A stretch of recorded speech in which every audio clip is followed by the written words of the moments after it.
ordem à mensagem pública. Obrigado.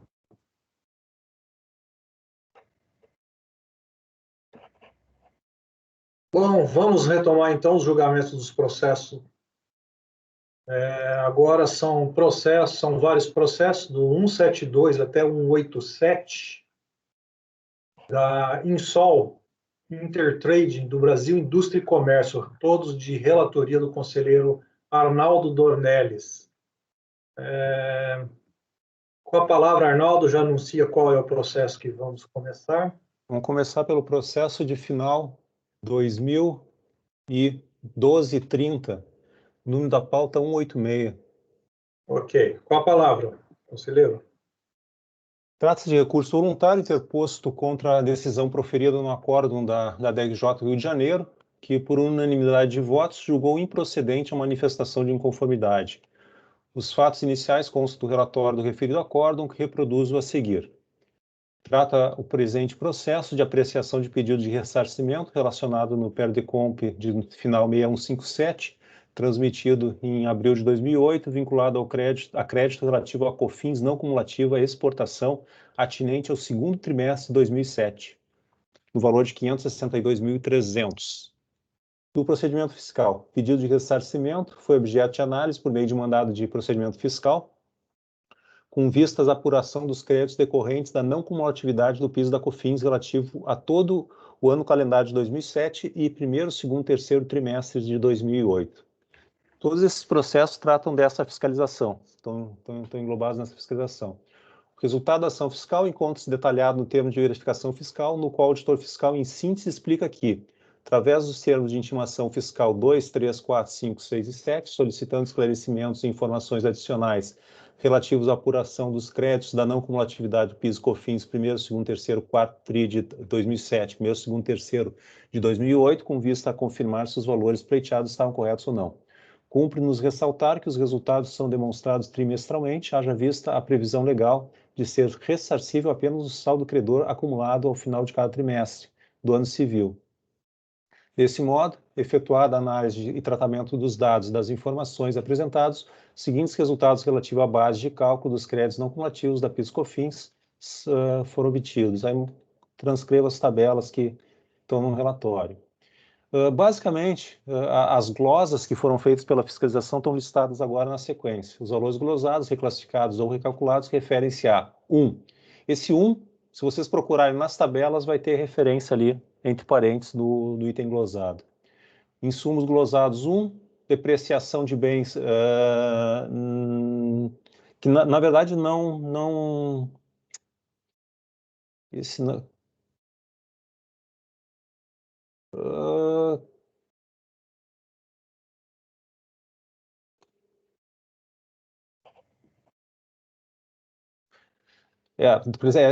depreciação de bens não aplicados no processo produtivo, isso aqui. Depois, depreciação de bens aplicados no processo produtivo que foram glosados, insumos reclassificados é o 4, insumos agroindustriais recalculados é o 5 e duplicidade de notas fiscais. Em relação às receitas de exportação, elaboramos uma amostragem da relação de notas fiscais de exportação informadas pelo contribuinte. Além disso, efetuamos consultas no próprio sistema Siscomex e novamente verificamos que as DDEs amostradas também estavam regulares. Ainda em relação à apuração da receita de exportação para rateio dos créditos, ressaltamos que o cálculo de tal receita de exportação consideramos apenas as saídas efetuadas com COFAP 5501 e 6501, excluídos os produtos para os quais não há incidência das contribuições. Caso do milho. De posse das novas bases de cálculo de insumos apuradas as receitas de exportação e no mercado interno, obtivemos os novos percentuais de rateio de créditos, a partir dos quais apuramos os novos valores de créditos da não cumulatividade. Por fim, para a correta apuração dos saldos ressarcíveis de crédito da não cumulatividade, PIS/COFINS, utilizamos uma parte dos créditos apurados para descontos dos valores de PIS, a pagar declarado da COM, descontando primeiramente os créditos presumidos e básicos vinculados à receita tributada no mercado interno, visto que tais créditos não são ressarcíveis, e, se necessário, descontando os créditos vinculados à receita não tributada no mercado interno, até que não houvesse valor de PIS/COFINS a pagar. Desse modo, os valores dos créditos da não cumulatividade de PIS/COFINS referidos no primeiro trimestre de 2007, deferidos por este fisco, são os abaixo mostrados na tabela.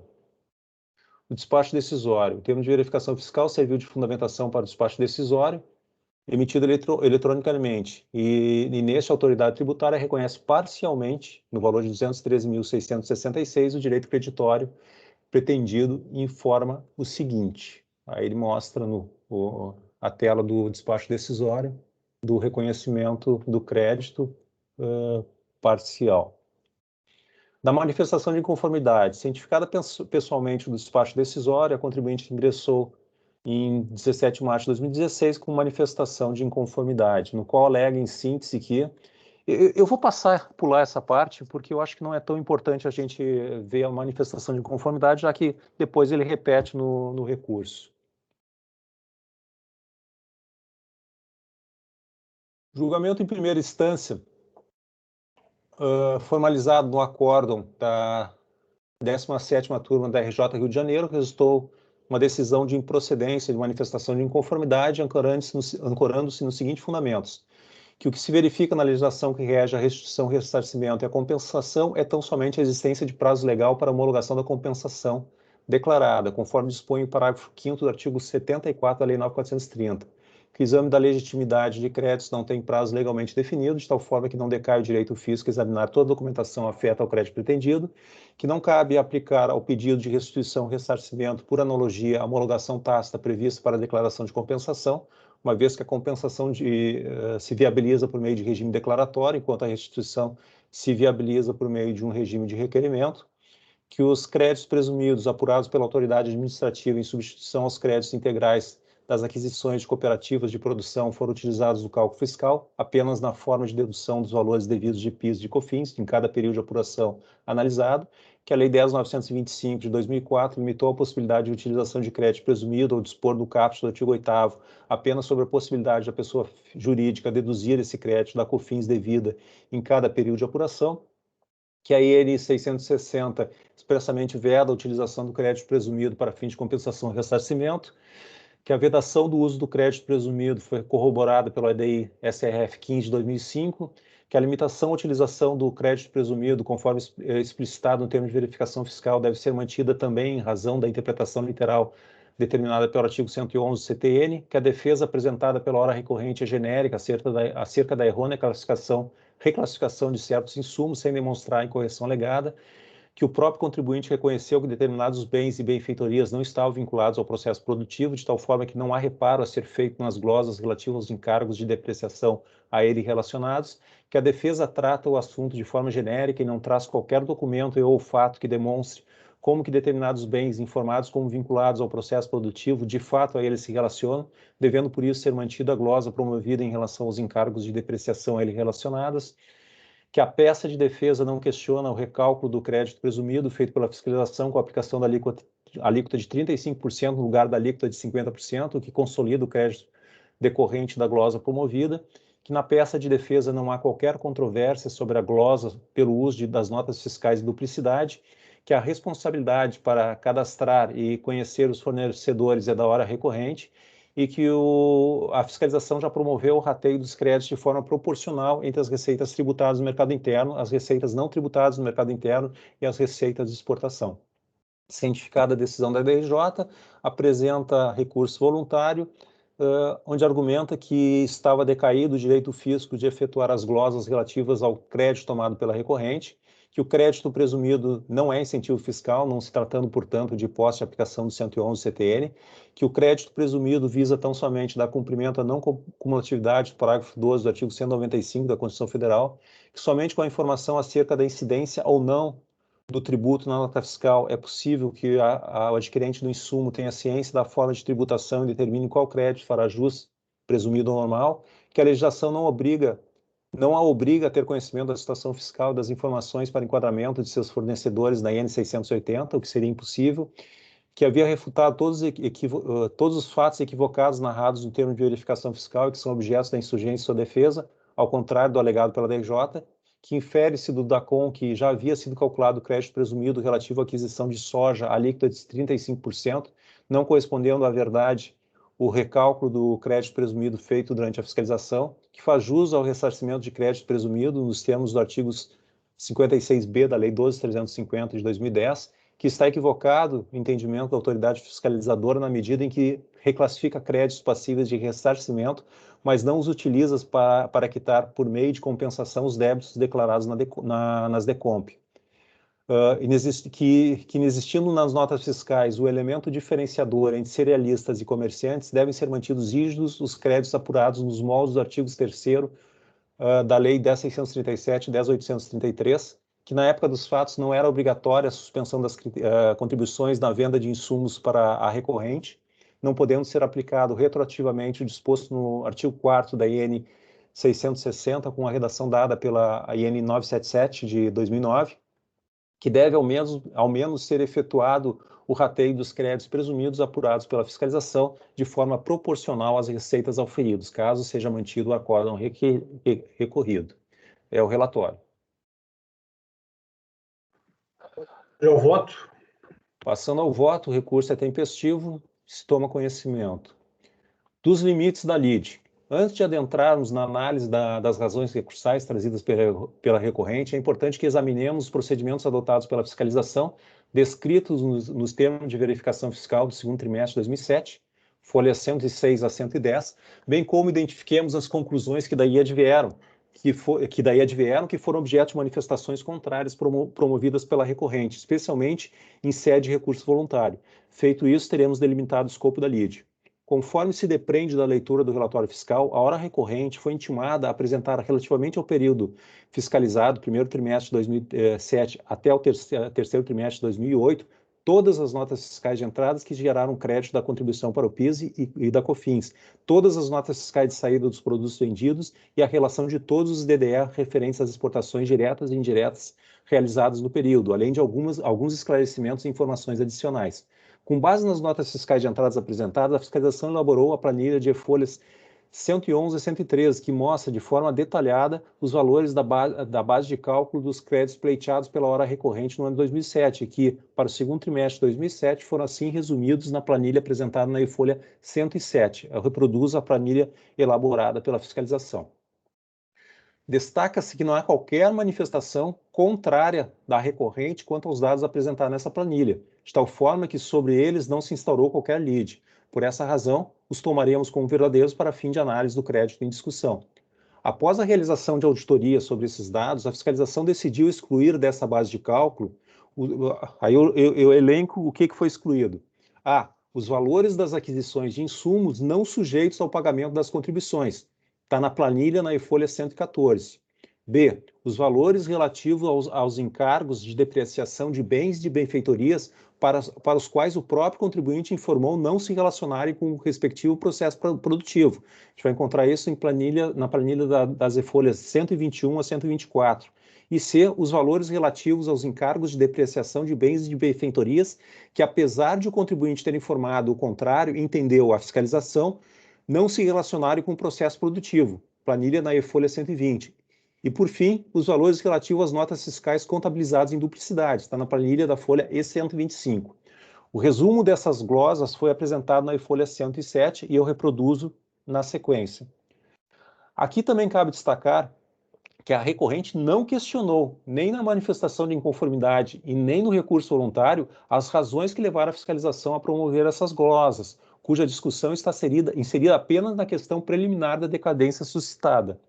Portanto, não há lide instaurada quanto ao mérito dessas glosas.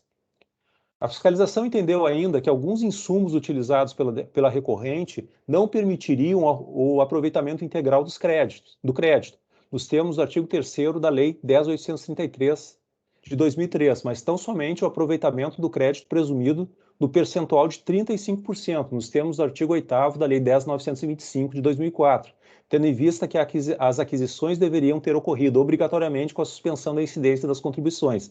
Esse é o ponto central da lide instaurada, exaustivamente atacada pela recorrente. Reproduz a tabela da glosa. Por fim, a fiscalização identificou que a hora recorrente apurou o crédito presumido se utilizando da alíquota de 50% para soja e derivados, ao invés de se utilizar da alíquota de presunção de 35%, tendo recalculado o crédito sob o seguinte montante. Apresento a planilha da fiscalização também.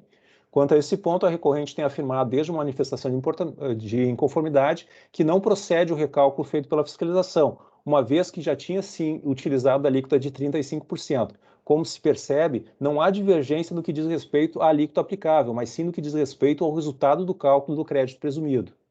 Fazendo os ajustes que entendeu necessário na planilha que mostra os valores da base de cálculo dos créditos pleiteados pela hora recorrente, apresentado na e-folha 107, a fiscalização apresentou na e-folha 108 uma planilha ajustada, que traz os valores da base de cálculo dos créditos a que a recorrente teria direito, aqui já com as glosas.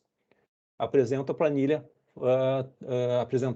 que foi introduzida pela fiscalização. Estabelecida a base de cálculo dos créditos aproveitáveis, a fiscalização tratou de apurar a participação no faturamento da empresa das receitas obtidas no mercado interno, tributadas e não tributadas, e no mercado externo, receitas de exportação, objetivando com isso a determinação do percentual de rateio dos créditos nessas rubricas. Ver planilha na folha 126. E, por consequência, o cálculo dos novos valores dos créditos da não cumulatividade das contribuições. Ver planilha na folha 132, referente aos créditos da COFINS para o segundo trimestre de 2007. Em relação a esse rateio, a recorrente reclama que os insumos reclassificados de crédito integral para crédito presumido foram todos vinculados às receitas de vendas tributadas no mercado interno, não obstante eles estarem, antes da reclassificação, vinculados às receitas de venda no mercado interno, tributadas e não tributadas, e de exportação. Essa discussão está relacionada com a possibilidade de aproveitamento do crédito presumido apurado nos termos do artigo 8º da Lei 10.925 de 2004, para fins de compensação de ressarcimento, matéria também combatida da manifestação de inconformidade e no recurso voluntário apresentados. Tendo, portanto, uma lide instaurada sobre o rateio, ou sobre a falta de rateio dos créditos presumidos e sobre a possibilidade de ressarcimento, ou não, de ressarcimento ou de compensação do crédito presumido. Como resultado dos ajustes feitos pela fiscalização como resultado dos ajustes feitos pela fiscalização do crédito de 562.300 solicitado por meio do PER de final 6157, relativo a COFINS não cumulativa exportação do segundo TRI de 2007, foi reconhecido apenas o montante de 213.666. Feita essa breve introdução, podemos agora passar à análise das razões recursais que, conforme já vimos, estão limitadas preliminarmente à questão decadencial e, no mérito, à reclassificação dos insumos, ao resultado do cálculo do crédito presumido e ao rateio dos créditos presumidos, que envolve também a discussão sobre a possibilidade de ressarcimento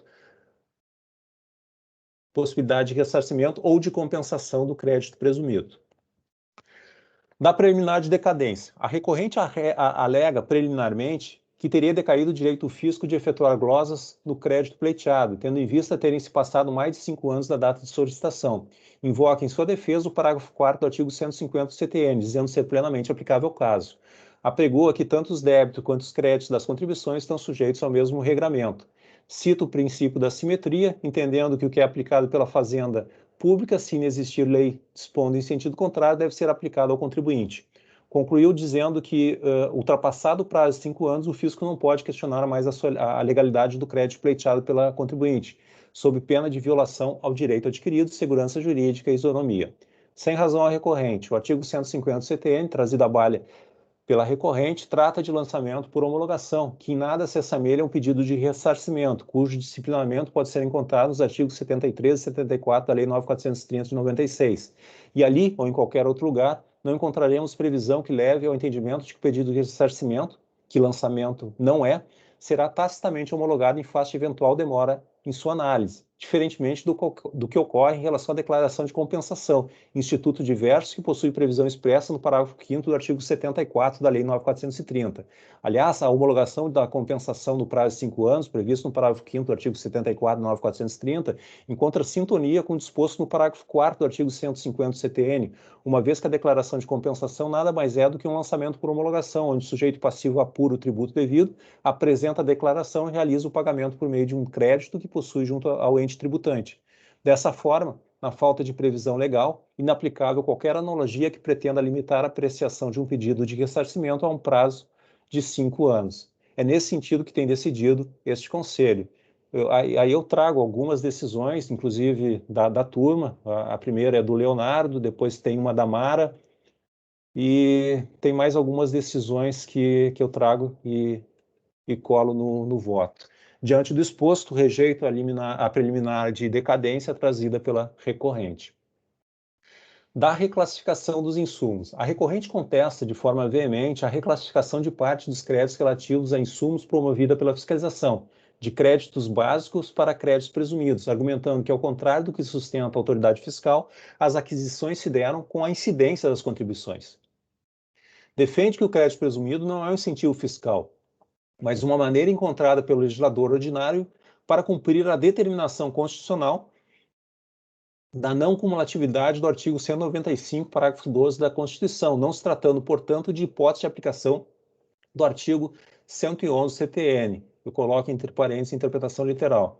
Traz à baila o parágrafo 2º do artigo 2º da AN 680 de 2006, que determina que nas notas fiscais relativas às vendas efetuadas com suspensão deve constar a expressão venda efetuada com suspensão da contribuição para o PIS/PASEP da COFINS, com especificação do dispositivo legal correspondente, para concluir que somente com a informação acerca da incidência ou não tributo é possível que o adquirente do insumo tenha ciência da forma de tributação e determine qual crédito fará jus, presumido ou normal.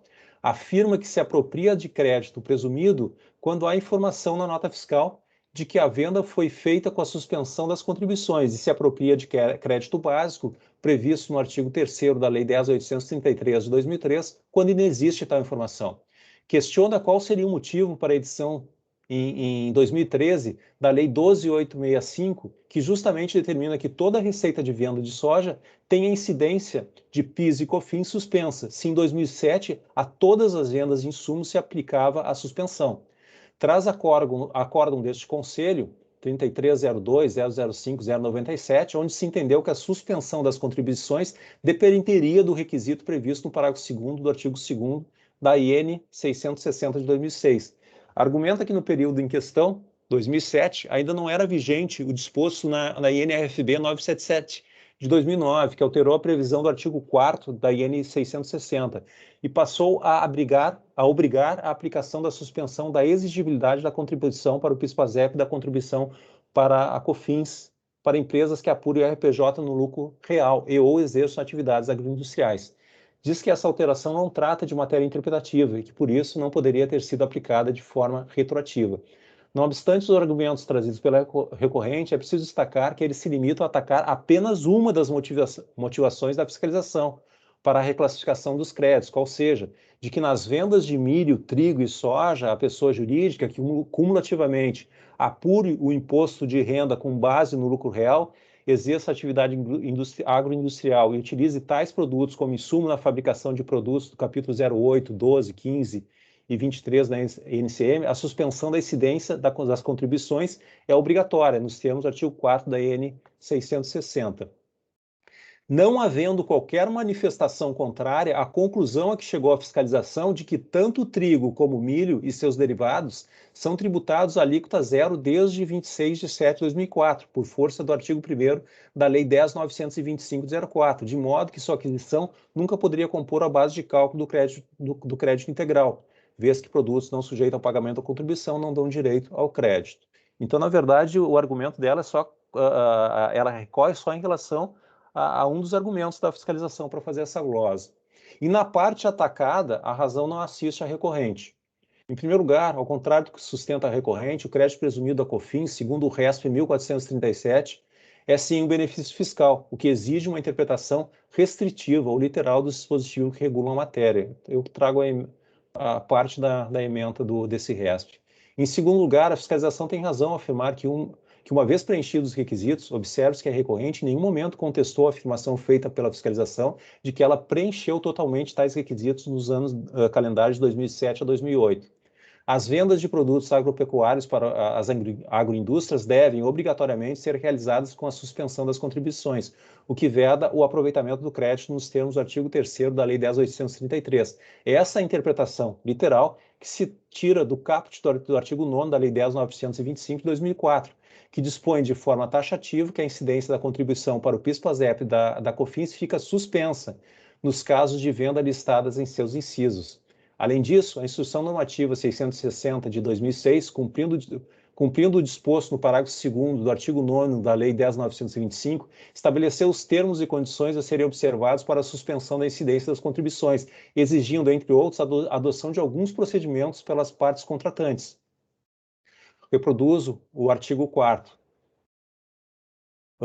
Parágrafo 1º. Para efeitos desse artigo, as pessoas jurídicas vendedoras relacionadas nos incisos 1 a 3 deverão exigir e as pessoas jurídicas adquirentes deverão fornecer declaração do anexo 1 no caso de adquirente que apure o imposto de renda com base no lucro real, ou declaração do anexo 2 nos demais casos.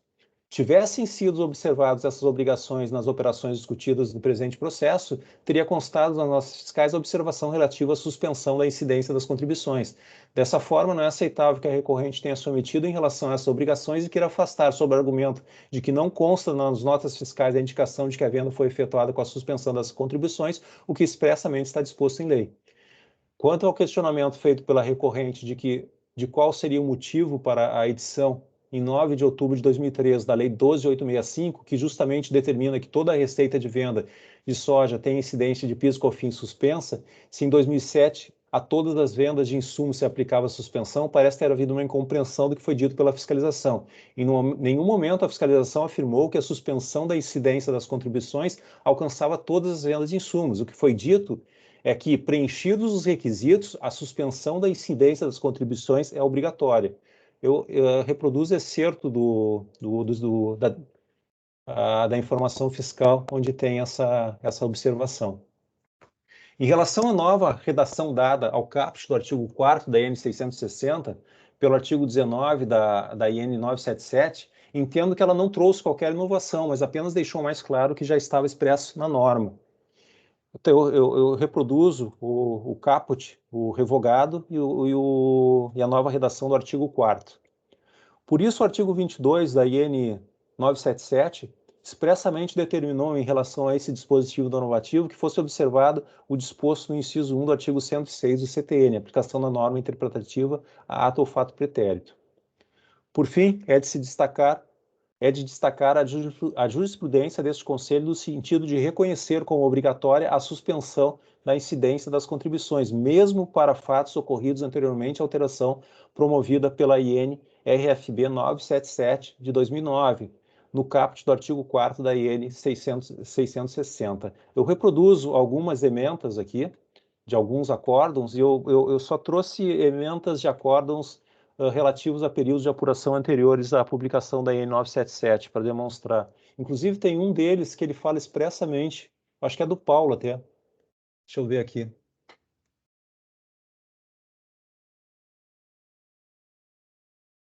É o do Paulo, tá? É o terceiro acórdão ali, tem o seguinte: a suspensão do piso da COFINS com fulcro no artigo 8º e 9º da 10.925 permanece obrigatória a despeito da emissão, guarda ou apresentação de declaração instituída pela IN 660. Omissões de informações obrigatórias em nota fiscal de venda de produtos suspensos nos termos da Lei 10.925 não constitui situação jurídica prevista na lei para afastar a suspensão das contribuições de PIS/COFINS nas aquisições de insumos agropecuários.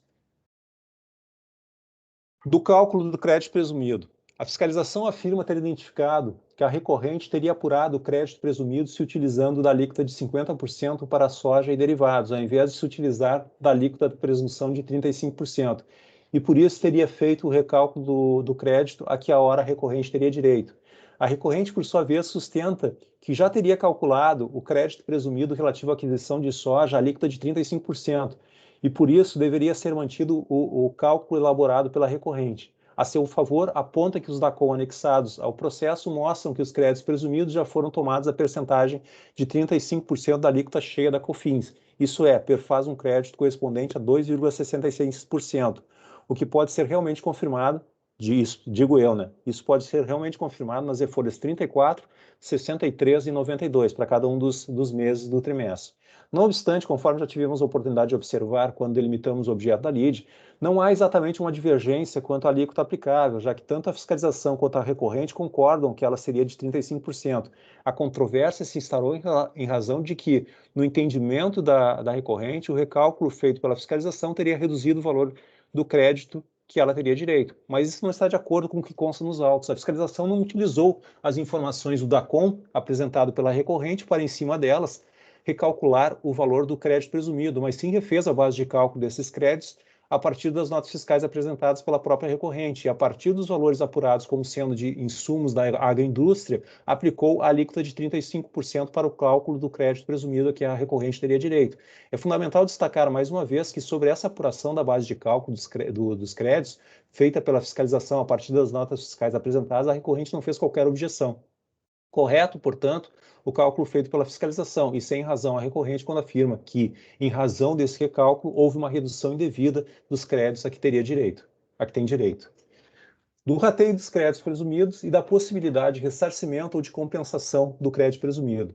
Por fim, reclama a recorrente que, ao refazer a apuração dos créditos de COFINS da recorrente relativo ao segundo trimestre de 2007, a fiscalização vinculou os créditos presumidos decorrentes da reclassificação dos insumos tão somente às receitas de venda tributada no mercado interno. Sustenta que, por decorrerem da aquisição de insumos empregados no processo produtivo de mercadorias destinadas ao mercado interno, vendas tributadas e não tributadas, e à exportação, eles deveriam ter sido rateados de acordo com essa receita. Explica que, da forma como foi feito o rateio, vinculação às receitas de venda tributada no mercado interno, só estaria autorizado o seu uso para o desconto da apuração da contribuição devida mensalmente, limitando indevidamente a possibilidade de utilização dos créditos para a quitação de outros débitos da recorrente, assim como o ressarcimento em dinheiro do saldo remanescente. Reproduz o artigo 56b da Lei 12.350, incluído pela Lei 12.431, que, segundo seu entendimento, garantiria o seu direito ao ressarcimento dos créditos presumidos. Tem razão a recorrente quando diz que a fiscalização vinculou todo o crédito presumido às receitas de venda tributadas no mercado interno e que ele deveria ter sido rateado de acordo com as receitas oferidas, mas se engana quando diz que isso limitou seu direito ao aproveitamento do crédito. Isso porque, à época dos fatos, a única forma de utilização do crédito presumido, nos termos do caput do artigo 8º da Lei 10.925, era a sua dedução da contribuição devida em cada período de apuração. Por isso era irrelevante o rateio do crédito presumido entre as receitas auferidas, e por isso que a própria recorrente, nos DACOM apresentados, também alocou o crédito presumido, calculado em cada mês, à receita tributada no mercado interno, conforme pode ser visto nas e-folhas 34, 63 e 92, referentes respectivamente aos meses de abril, maio e junho de 2007. O artigo 56b da Lei 12.350, incluído pela Lei 12.431, trazido pela recorrente para justificar o seu direito ao ressarcimento, não muda essa situação, uma vez que esse dispositivo legal deve ser aplicado apenas aos créditos vinculados à receita com a venda no mercado interno ou com a exportação de farelo de soja classificado na posição 2304 da NCM, apurados após o início da vigência desse artigo, ou seja, não se aplica para esse período que a gente está analisando aqui. O aproveitamento dos saldos de créditos presumidos vinculados à receita de exportação, apurados nos anos calendários de 2006 a 2008, está previsto no artigo 56A da mesma Lei 12.350, também incluído pela Lei 12.431, e somente será aplicado para os pedidos formulados a partir do primeiro dia do mês subsequente à sua publicação, ou seja, a partir de 1 de 2011. O artigo foi originalmente introduzido na Lei 12.350 pela MP 517, de 30 de 12 de 2010. Por isso, essa data é de 1º de janeiro de 2011. Como o caso aqui analisado trata de pedido de ressarcimento transmitido em 18 de abril de 2008, referente a créditos apurados no segundo trimestre de 2007, não há que se falar na aplicação do disposto no artigo 56A da Lei 12.350 de 2010. Dessa forma, não há prejuízo na alocação dos créditos presumidos efetuada pela fiscalização, uma vez que esses créditos não podem ser utilizados para fins de ressarcimento ou de compensação. Diante do exposto, voto por rejeitar a preliminar de decadência e, no mérito, por negar provimento ao recurso voluntário. É como eu voto, senhor presidente. Obrigado, relator. Mais um processo de crédito presumido à agroindústria. Caso aqui, matéria soja, né? Também soja, mas ele tem milho também. Uhum. Conselheiro Elcio, pronto para votar? Sim. Pois não.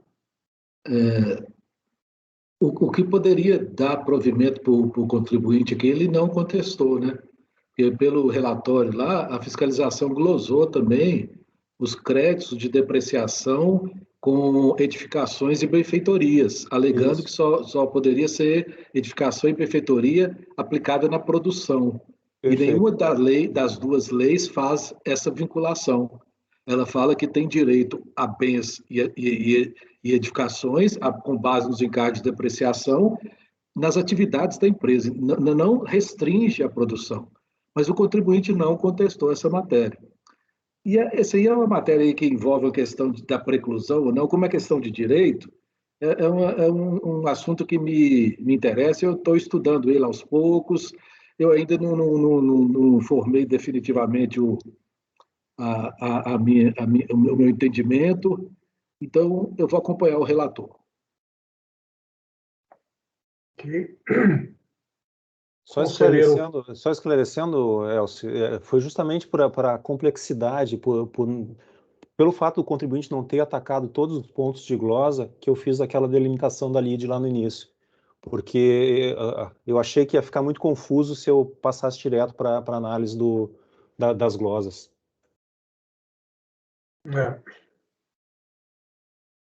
Ok. Conselheiro Pedro.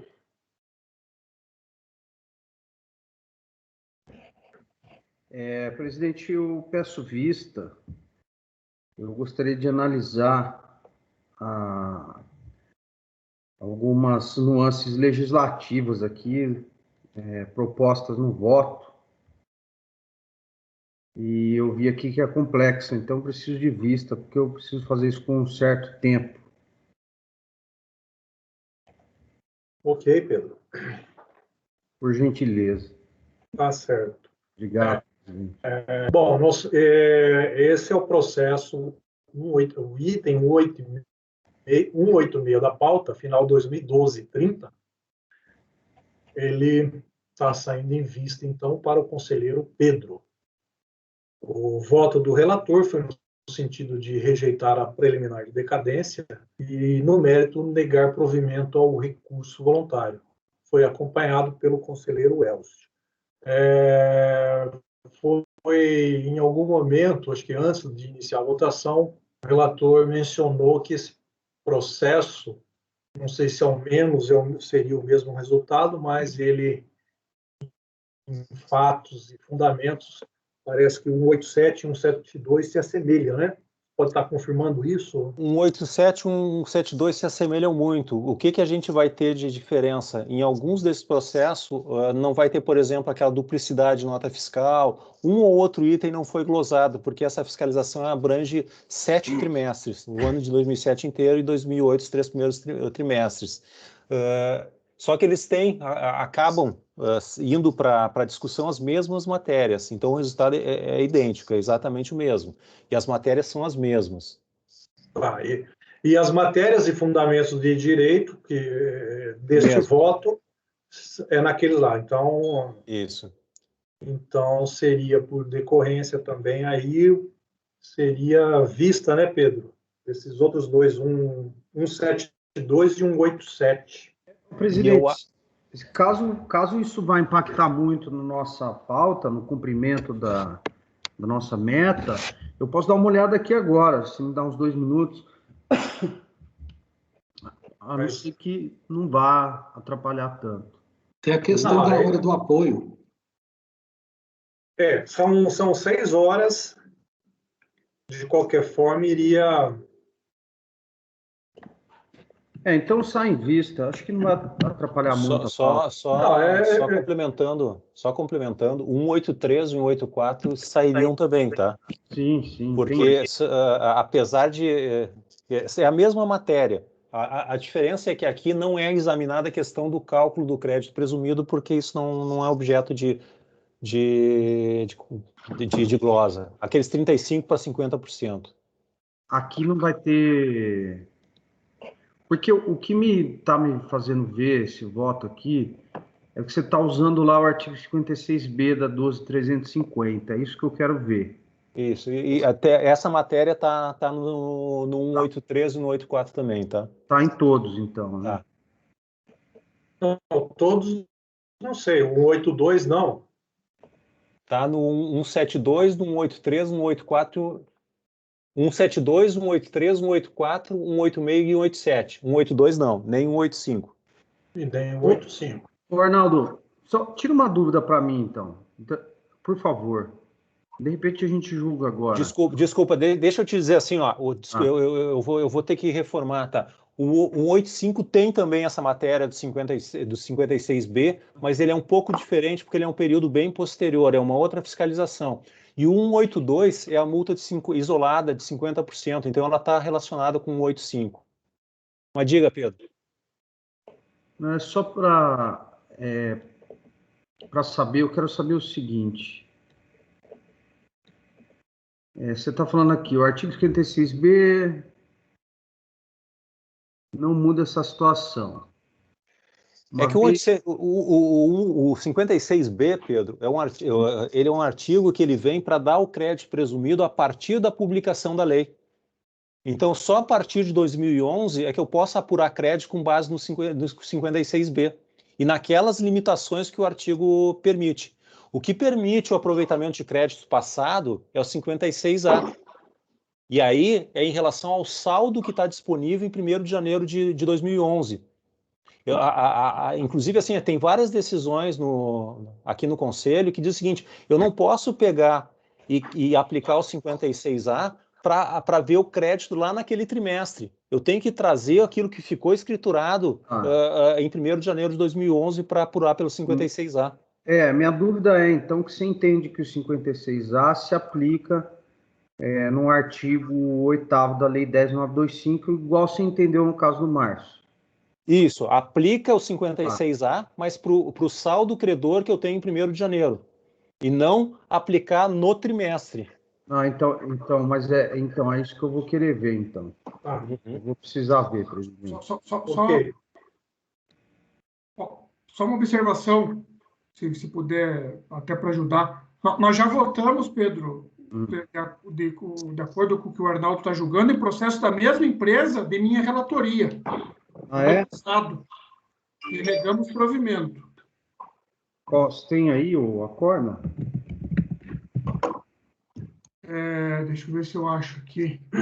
Não é esse que eu citei no voto, Leonardo? Eu achei um aqui, o 3201-007-251. Deixa eu abrir o voto aqui, Leonardo, só um pouquinho.